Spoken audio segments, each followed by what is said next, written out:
મારી જગદંબા તું જોગણી અને મારી તપીએ ત્યારો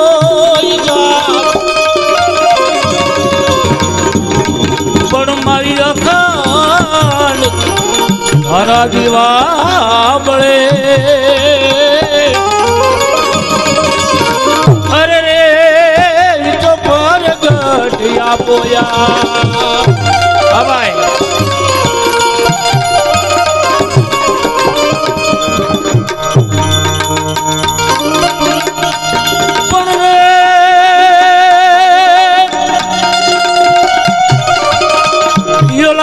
રણની વાટમાં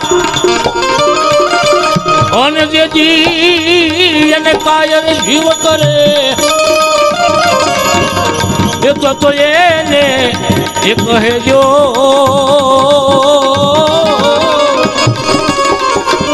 અરે રે માખોડિયાર ને એક વાર યાદ કરે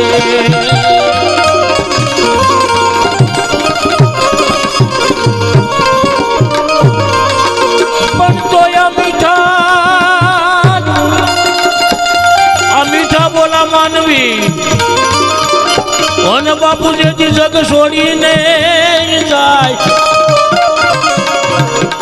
પણ પછી કાકા ભીમર વાતું કરો અરે રે નિકાળો કરો ઘરમના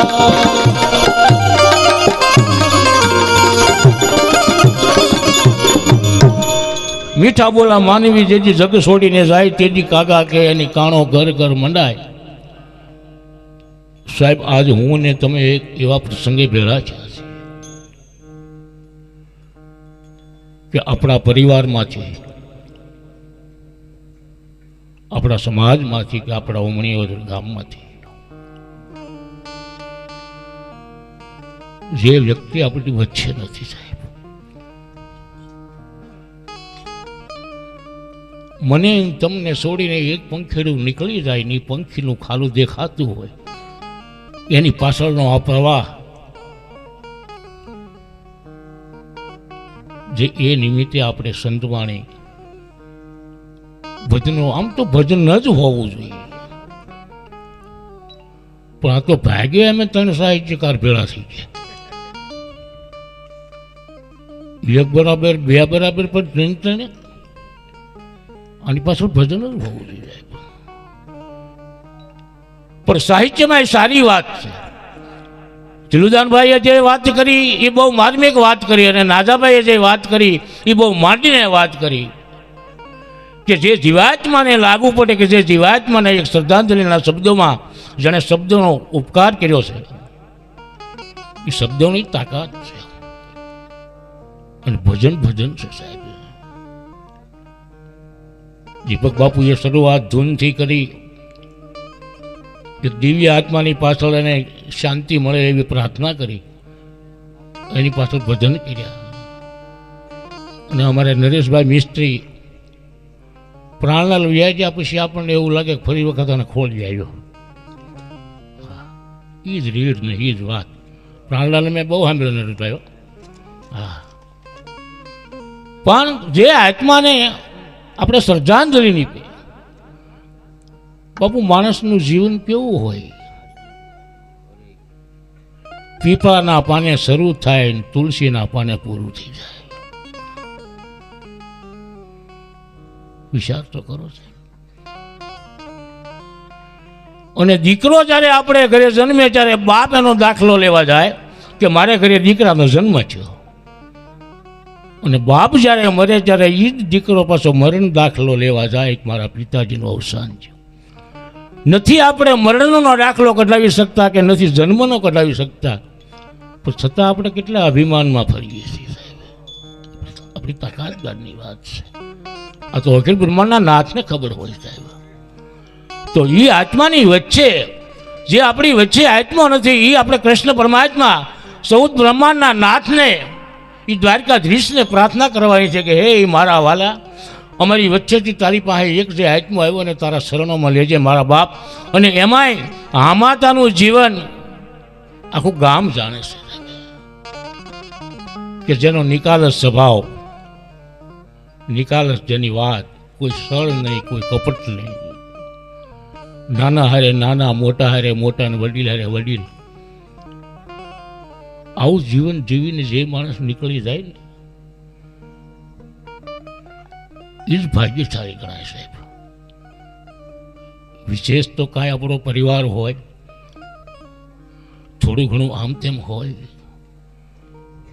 પણ એમાંય કોઈની જોડ તૂટી હોય ત્યારે અમારા ભગત બાપુ કવિ કાગને કહેવું પડે, પણ તેની એ તૂટે જોડ, અરે રે અને પછી માયામાં મીઠ પણ નહીં. પણ જોલા કાકા એ મરવા તું કરો, અરે રે મારા પંડને પાલવે નહીં, મારા પંડને પાલવે. એવી જેની ઘટના જેને ઘટતી હોય સાહેબ એને જ ખબર હોય. તો એવા અમારા પ્રવીણભાઈ, ભાઈ પરેશભાઈ, જેણે પિતાની સત્ર સાયા ગુમાવી છે બાપુ. જેને પિતાને ગુમાવ્યા હોય ને એને જ ખબર હોય. હમણાં રાજભાઈને સાંભળો તો આપણને ખબર પડે કે એક પિતા એને ગુમાવ્યો પછી કેટલી એનામાં કરુણતા છે સાહેબ. અને મા માટે તો ભગત બાપુ, કવિ કાગ, કવિ બોટાદગર ઘણાએ લખ્યું છે. અને ઇન્દ્ર ભારતી બાપુએ પણ એક બાપ માટે લખ્યું છે, અને રાજભા ગઢવીએ પણ લખ્યું છે. એ બાપુ ભયા બાપ વિશે જે લખ્યું છે રાજભા ગઢવી, એ દીપક બાપુ બોલ્યા છે કે હજી હું બાપ બેઠો છું. ખાલી બાપ એટલું કહી જાય ને કે હજી હું બાપ બેઠો છું, ત્યાં તો દીકરામાં આમ પાવર આવી જાય સાહેબ કે હજી મારો બાપ બેઠો છે. પણ એ બાપને આપણે જ્યારે વિખોટા પડે ત્યારે કેવી ઘટના ઘટે કે ઘેરો રે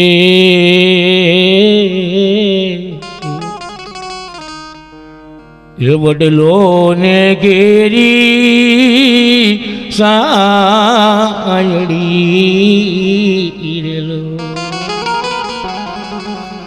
આવા ઘેરા રે એ કુટુંબમાં મારો બાપ જોયા સાયા રે, એ ગુમાવી મારા બાપની, અરે રે રે સાયા એ ગુમાવી મારા બાપની.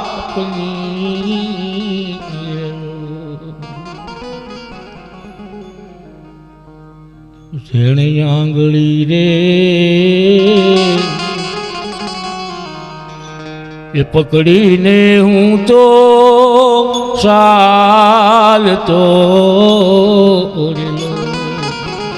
હાવ નાનો ટાબરિયા જેવો હતો. જેમ નાતાભાઈએ વાત કરી એમ કે અમે એવડ્યા હતા ને તેથી નીકળ્યા મેંડીના પાથરા સોર્યા કે એ તો હવે શંકર ભગવાનની શિવની કૃપાથી ગોપનાથ વાળાની દયાથી આ બધું મગર આને પેકેડા રે આ અને પોજ્યામ નીકળવા દે એમ આડા ન ઉતરવાથી. પણ જેને મા સરસ્વતીની કૃપા થયું હોય એમાં દિલુદાનભાઈ ગઢવી તો સાહેબ ગઢવી એ બોલે એની આપણને મજા જ આવ્યા કરે. આગળ સપાકરા બોલે એમાં મને તમને કોઈને સમજાણું હોય તો કહો, કાંઈ સમજાણો પણ છતાં નીકળી મજા આવ્યા કરે. મજા આવે એનું એક જ કારણ છે કે આની પાસે શક્તિ છે અને એ શક્તિથી બોલે છે. મા સરસ્વતી એની જીભે બેઠે છે અને એટલે એ બોલે કારણ કે એનું ગળું પણ એવું હોય. આ કોયલ બોલે એ આપણને બહુ ગમે, એનું કારણ શું છે? નકરી કદાચ મરમમાં આપણે ગાળું દેતી હોય તે ખબર પડે, આપણે સમજીએ છીએ કાંઈ, પણ છતાંય આપણે મજા જ આવે. એટલે કીધું મીઠા બોલા માનવી જેથી જગ છોડીને જાય તેથી કાગા એની કાણું ઘરો ઘર મંડાય. આ મીઠાપુની વાત છે, મીઠું બોલવાની વાત છે, એક સારા વિવેકની વાત છે. માણસમાં વિવેક હોવો જોઈએ સાહેબ, સત્ય પણ હોવું જોઈએ, પણ બાપુ કે એમ અપ્રિય સત્ય નહીં, પ્રિય સત્ય. તમે ગમે એટલું સત્ય બોલો, પણ એવું સત્ય ના બોલો બીજાના કોઈના દિલને ઘાવ લાગે. અસત્ય અપ્રિય સત્ય ન બોલાય સાહેબ. આપણું રામાયણ ના પાડે છે. ભગવાન રામે કીધું છે લક્ષ્મણને કે જ્યારે શત્રુંજયની સેના આવતી હતી, ભરત લઈને આવતો હતો, અને એક ગેરવા ડુંગર ઉપર લક્ષ્મણ બેહીને જોઈ ગયો અને થણે નાટી મળી થવા એને, અને માણસ ધ્રુજવા મળ્યો. એમ ભગવાન રામભાઈ આવીને એમ કહે છે કે હે પ્રભુ, હજી ભરતને શું ઘટતું હોય છે? એને એમ હશે ને કે રામ એકલા હશે તો હું મારીને આજીવન યોદ્ધા લઈ લઉં, પણ એને ખબર નથી સુમિત્રા નંદન હારે છે, એને સુમિત્રાના ધાવણની ખબર નથી. પ્રભુ જો આપને આજ્ઞા કરો તો એક બિલાડીના તોપને ઉડાડે ને એમ લક્ષ્મણની આ ભરતની શત્રુંજયની સેનાને ઉડાડી નાખું. પ્રભુ આ વ્યાજબી નથી. એને મદ આવી ગયો, એનામાં અભિમાન આવી ગયું, એનામાં ઘમંડ આવી ગયો. આ બરાબર નથી. બહુ બોલ્યા લક્ષ્મણ, બહુ બોલ્યા. અને ત્યારે ભગવાન રામે હાવ શીતળતાથી સત્ય કીધું, લક્ષ્મણ મારા ભાઈ, તારી વાત હાવ સાચી છે કે યોદ્ધાની ગાદી જેને મળે ને એને પદ આવે આવે ને આવે, એનામાં અભિમાન આવે આવે ને આવે. 100%ની વાત છે. મને ગમ્યું, તું બોલ્યો એ ગમ્યું, અને તું જ મારું રક્ષણ છો, મને ખબર છે. તું સુમિત્રા નંદન છો લક્ષ્મણ. પણ એક વાત કહું ભાઈ, કોઈ દી મેં તારા સોગન નથી ખાતા. આ તારા સોગન ખાઈને કહું છું કે આ વિચાર આપણા ભરતને ન આવે, આ વિચાર આપણા ભરતને ન આવે. ભગવાન રામ રડે છે અને લક્ષ્મણને સમજાવે. આ સત્યની તાકાત છે. બાકી એ વખતે તો એને એમ કીધું કે બરાબર શું કરે લક્ષ્મણ બેસી જાય તો ભરત હું એ હાટું આવે છે અને તું મારી યારે બાજવા હાટું આવ્યો છો, હારી નીકળ્યો તે બોલો ને હાલ તો થાય કે તો કરો એકલા જલસા, હું નીકળું. સત્યમાં પણ વિવેક હોવો સાહેબ. રાવણ પાસે બધું હતું પણ વિવેક વિના જ મળ્યો. બાકી ત્યાં એને ખામી હતી. હોનાની નગરી સાહેબ, એમાં કાંઈ ઘટતું હતું પણ વિવેક ઘટતો હતો, એટલે જ માણા માર્યો હતો. એમ નાનું ટાબરિયા આપણે હોય કે આંગળી એ પકડીને હું તો હાલતો રેલો, અને હાલતો એ હું ડગું મગું એ જ સાલ રે સિલે રે એ સડાયું મારા બાપે. હમણાં વાત કરી હતી ને કે માં છે એ બધી ઓળખાણ આપે ને બાપ છે એ દિશા બતાવે કે બેટા આ રસ્તે હાલજે, આ રસ્તે હાલજે. આ બાપ બતાવે. અને માં છે ને સાહેબ, પાણીની હેલ જાતી હોય, આપણે 2 વર્ષના કે 2.5 વર્ષના બાળક હોય, કાંખમાં તેડેલું હોય, ત્યારે એ આપણને અધવચ્છેથી દુનિયા બતાવતી હોય બેટા જો આ દુનિયા છે. અને બાપ છે ને સાહેબ, એ ખંભે બેહાડીને આખી દુનિયાના દેખાડે છે કે બેટા અમે બધું જોઈ લીધું, તું મારે ખંભે બેસીને હવે જોઈ લે આ દુનિયા કેવી છે.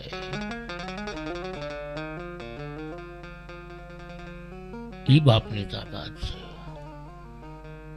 અને બીજું કે ટુકડામાંથી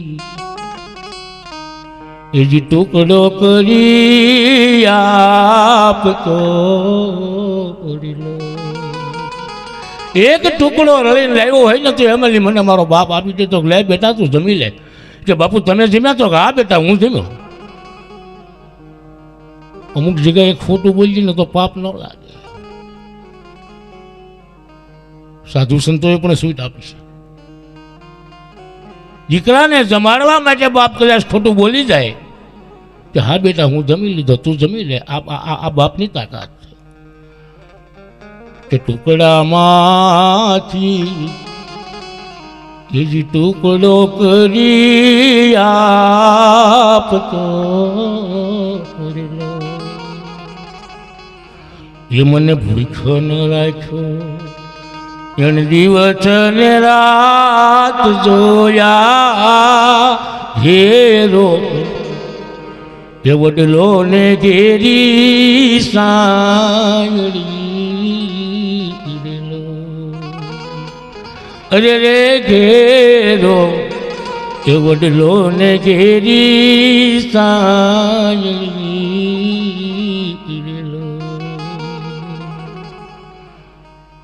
આ બાપની તાકાત છે. ઇન્દ્રભારતી બાપુએ તો ઠેઠ એના પોતાના પ્રાસ સુધી ગાયો, પણ એટલો બધો સમય મારે નથી લેવો કે ટૂંકમાં બાપની વ્યાખ્યા સમજાવી. પણ મારું જે ફેવરિટ છે એ મારા ગામને ખબર છે, મારા સમાજને ખબર છે, મારા સાજિંદા મિત્રોને પણ ખબર છે કે મારું ફેવરિટ ગીત ક્યું છે. ફેવરિટ મારું ગાણું જે છે ને ગઢપણ માટેનું એ બધા જાણે છે, ખબર છે ને બાબુ? હા. પણ માણસના જીવનમાં આ બધું હા ગળથલ હાલ્યા કરે અને હા ગળથલમાં આપણા સાધુ સંતોએ એમ કીધું છે કે એક જગ્યાએ બેહીન મોટા યોગી ન થાય તો કાંઈ નહીં, પણ જીવનમાં ગમે એને ઉપયોગી થવાય. ઉપયોગી થઈ જાવ ને યોગી જેવું જ કહેવાય. અને ઉંમર લાયક ન થાય તો કાંઈ નહીં, પણ ગમે એને લાયક થવાય. બાકી ઉંમર લાયક તો ખાટલામાં પીડા થઈ જાય. ઉંમર લાયક થવું કાંઈ બહુ નવાઈની વાત નથી. એક દિવસ જો ડફ દઈને માથે ઓછો છો, પણ 70-80 આગળ થોડું જ્યારે ખાઈ જાય મને તમને ખબર ન રહે ત્યારે એ પરિસ્થિતિ કેવી થતી છે? શું કહે છે? એ ગઢપણ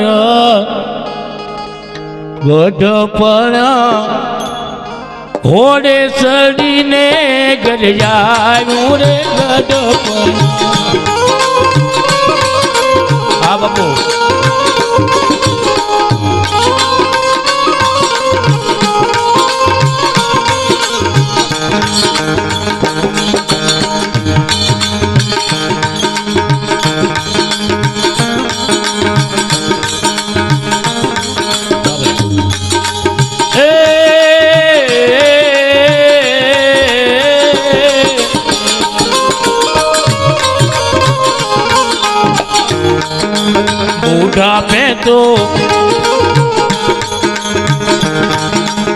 બુઢાપે તો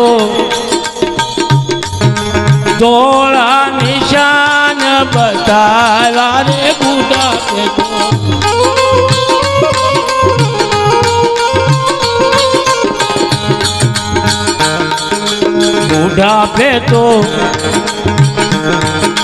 ધોળા નિશાન બતાવ્યા રે. ગઢપણ ઘોડે ચડીને ગરજાયું રે ગઢપણ.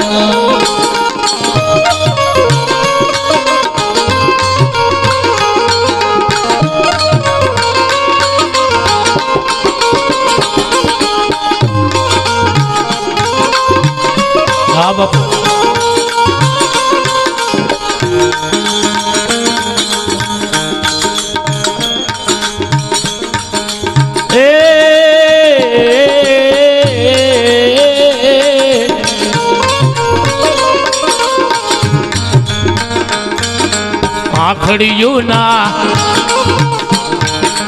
આખડિયું ના ઓછા થયા રે અંજવાળા રે ત્રણે ભુવનમાં દેવા ઈ જાશે તારે તારે ગઢપણ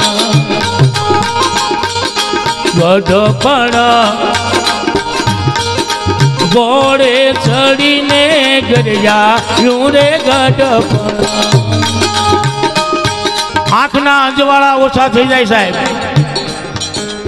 કાનના જેતવા વ્યા જાય,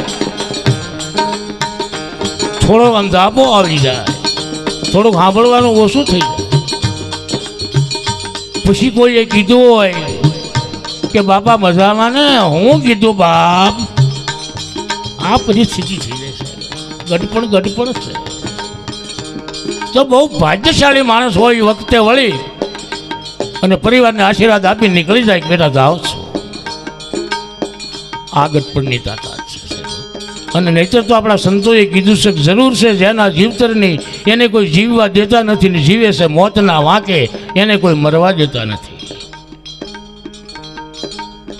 હા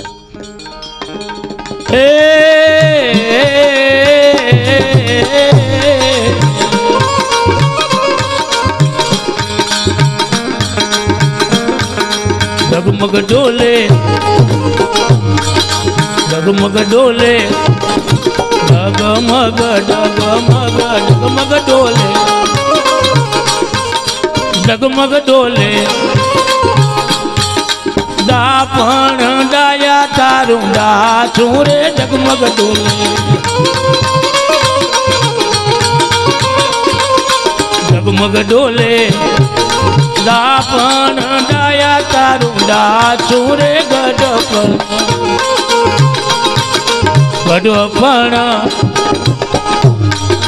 ઘોડે ચડીને ગરજાયું રે ગઢપણ. પછી ડગમગ મળે ઢોલવા, થોડીક કંપારી આવતી હોય, થોડીક જુજારી આવતી હોય, અને કાં તો આપણું માથું આમામ થતું હોય કાં આમામ થતું હોય, કાં આપણે હા પાડ્યા કરતા હોય કાં આમ ના પાડ્યા કરતા, પણ ના પાડવાનું વધારે આવે છે. હા પાડવાનું તો બહુ ઓછું જ આવે છે, કારણ કે હા પાડે જો હકારાત્મક આપણા જીવનમાં હોય ને તો સાહેબ મારું ને તમારું જીવન હાલેથી શરૂ થાય ને હાઈમાં પૂરું થાય છે. પણ હકારાત્મક બહુ ઓછી હોય, નકારાત્મક જ હોય એટલે ના જ પડતો. પછી તો એના ઘરના પરિવારના કાંઈ એને રાબ કરીને ખવડાવતા હોય, ચેલો કરીને ખવડાવતા હોય, પણ હવે પરિસ્થિતિ જેવી છે કે જે એને પેન્ડમાલી ઉપડી અને પછી કોણ રોકી શકે, કારણ કે એને ઉંમર લાગુ પડી છે. ગામડા ગામની માલિપા ઊંચા પથ્થરના મકાન, 90 વર્ષના એક દાદા બેઠા બધા દાંતણ કરે છે.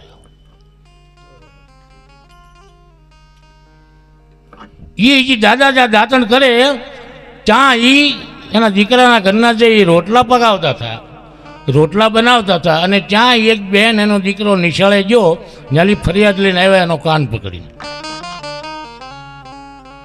બેન તમારા છોકરાને સમજાવી દેજો, મારા છોકરા અરે ભણવા નિશાળે જાય છે પણ તોફાન કરે છે, તોફાન કરે ત્યાં સુધી હું ટપકો લઈને નથી આવી, પણ આજ મારા દીકરાનો એક પૈસો પડી ગયો ને તમારા દીકરાએ લઈ લીધો ને હવે આપતો નથી. એટલે બેન પેલી રોટલો તાવડીમાં નાખીને બહાર આવી, બોલો બેન શું છે, તમારા દીકરાને સમજાવજો મારી બેન, તોફાન તો કાયમ કરે છે પણ એ મેં કાર્ય નથી કીધું, છોકરાઓ રમતા હોય ભેળા તોફાન કરતા હોય, શું મોટી વાત, પણ આજ મારા દીકરાનો એક પૈસો પડી ગયો અને એણે લઈ લીધું ને હવે એ આપતો નથી. દાદા અહીંયા દાંતણ કરે છે, આ વેરીસેડ શરૂ છે. એટલે જે રોટલા ઘટતીથી માએ પોતાના દીકરાને બોલાવ્યો, 5 વર્ષનું બાળક છે, બાળક તો નિર્દોષ જ હોય ને, બાળક તો પ્રભુનો પૈગંબર છે. બેટા મારું ધાવણ ધાવ્યો હોય ને તો હેઠી પડેલી વસ્તુ કોઈ દી હટતો નહીં, આપી દે એનો પૈસા. દીકરે આપી દીધો. હેઠી પડેલી વસ્તુની એ પ્રતિજ્ઞા લેવડાવી કે નહીં લઉં માં. ઓલી બાઈ પોતાના દીકરાને લઈને નીકળી ગઈ. આ દીકરો પથ્થરે બેસી ગયો, દાદા દાંતણ કરે છે, પણ દાંતણ કરતાં કરતાં થોડીક જુજારી વધારે આવી ને ત્યાં દાદા ધડું જ દઈને હેઠા ગયા. માએ રોટલા કરતાં કરતાં કીધું, બેટા હું પીડ્યું? એ કે દાદા પીડ્યા. એ કે બેટા લઈ લે ને. નહીં માં, તમે ના પાડી, જેઠી પડેલી વસ્તુ ન અડાય.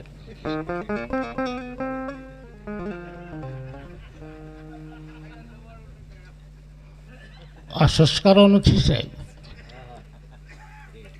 સંસ્કાર તો માના ઉદરમાંથી મળે સાહેબ. મારી માતાઓ બહેનોને તો હું ખાસ કહું છું કે આપણા સંતાન ભણવા જતું હોય ને તો સાહેબ છે ને એ તો સારું શીખવીને ઘરે મોકલે, પણ આપણે સારું શીખવીને સ્કૂલે મોકલાય. બહુ જરૂર છે સાહેબ. આ યુવા પેઢીમાં તો ખાસ જરૂર છે. મારે કહેવું ન જોઈએ મારી ઉંમરના પ્રમાણમાં, કારણ કે હવે કોઈને ગમતું ન હોય એમ કે આ દાદા નીકળ્યા બક બક જ કર્યા કરે. અને સાહેબ કેવી કેવી આપણે બધી આમ એક બેને એના એક છોકરાને કીધું તું કાંતામાં સીધા ત્યાં થતો હાણીથી લઈ જાય તો હાણીથી. છોકરો હાણીથી લેવા જોઈએ કે કાંતામાં હાણીથી આપો ને. મારા મમ્મીએ મગાવી, અમારી હાણીથી ઝડતી નથી, એટલે પકડવાની હાંઠી આવે ને. કાંઈ વાંધો નહીં બેટા, હાલે હાંઠી. બીજું તારા મમ્મીએ કાંઈ કીધું? એ કે હા. શું કીધું?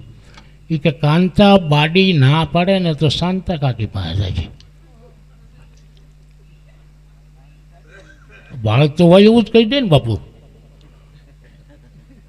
કાંતા બાડી ના પડે ને તો શાંતા કાકી પાસે જાય છે. એટલે ઓલી હાંઠી ઝોંટી લીધી બાઈએ અને સૂટી મારે, પણ મૂળ બાળક હતું એટલે માર્યું નહીં.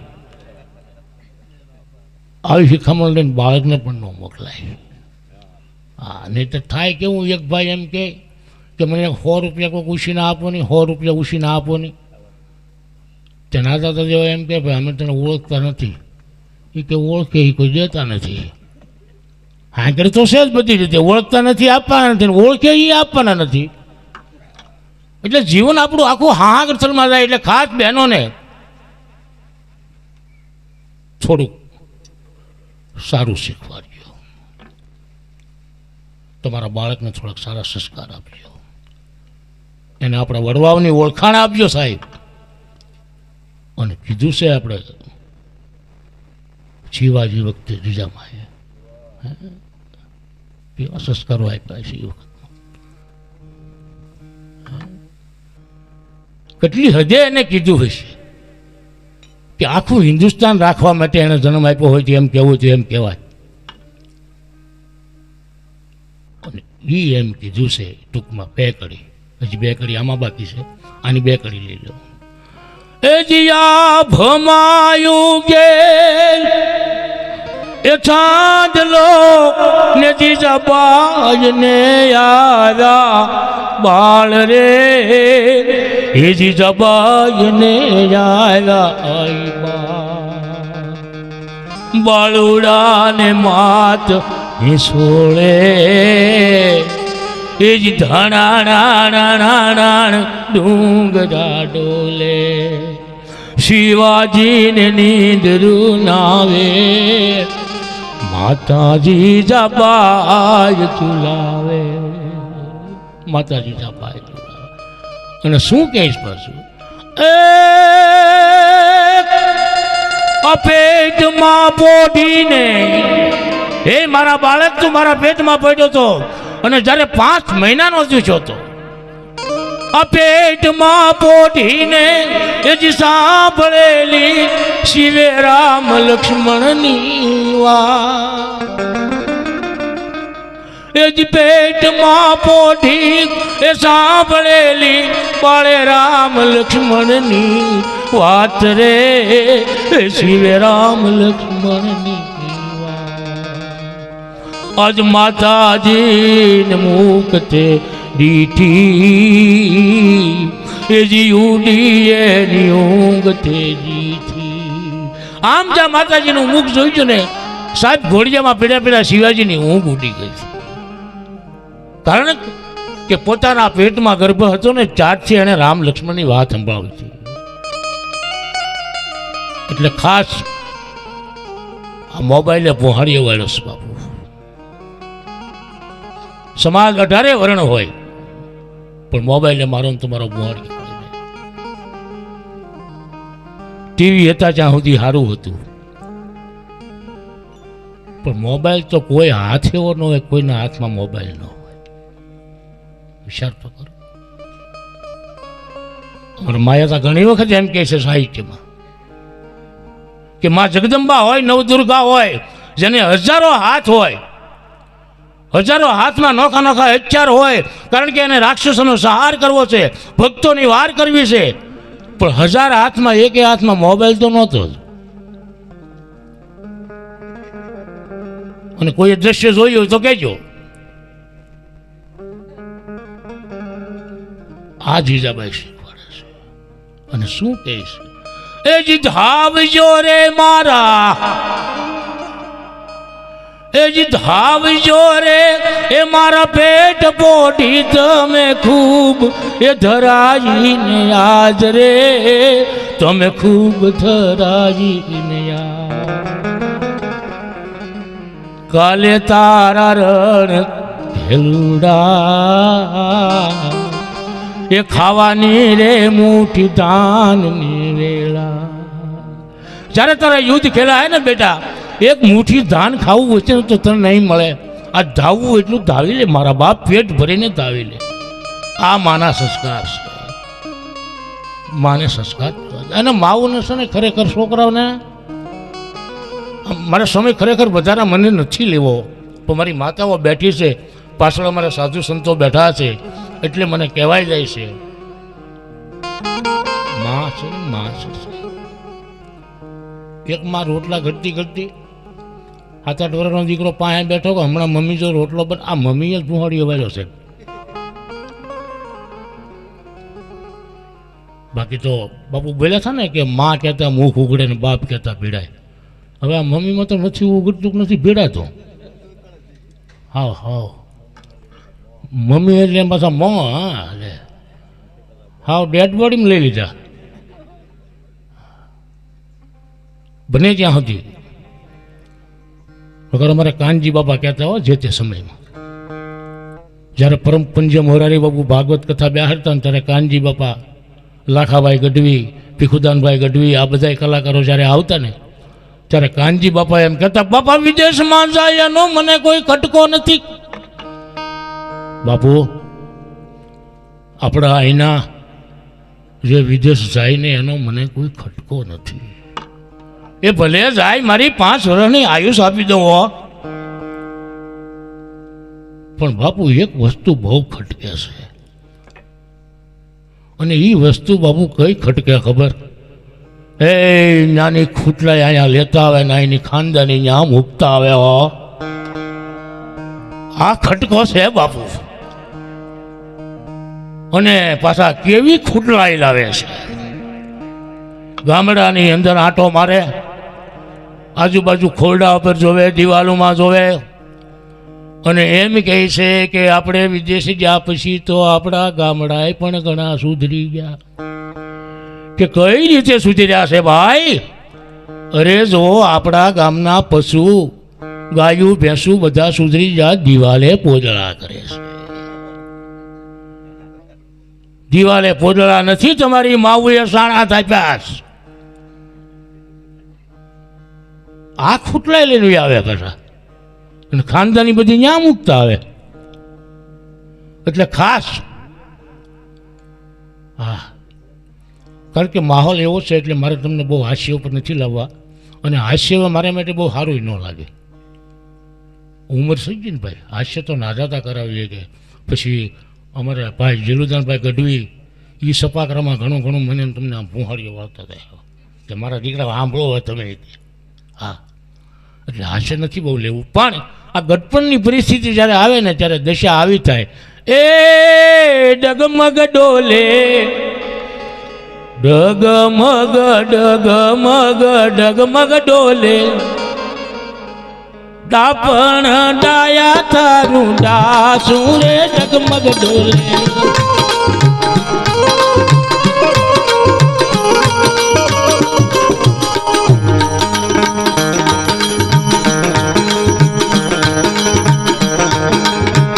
ડગમગ ડોલે ડગમગ ડગમગ ડગમગ ડોલે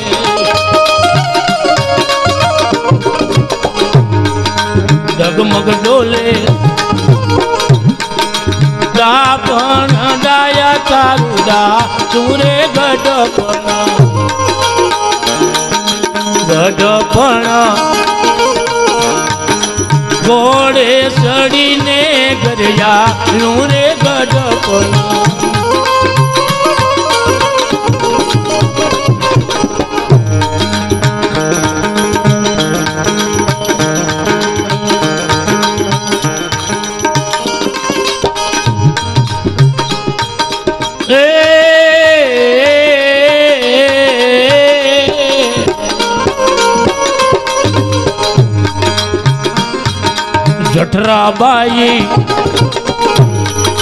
જઠરાબાઈ ભૂલી ગઈ રે એનો તાલ રે જઠરાબાઈ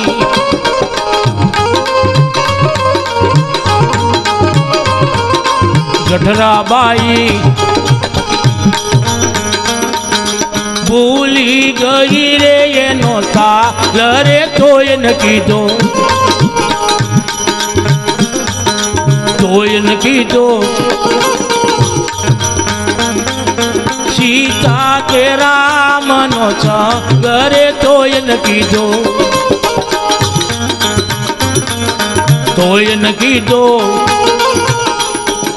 સીતા કે રામનો ઘરે ગઢપણ ઘોડે સડીને ગરયા રે ગઢપણ હવે આપની સમક્ષ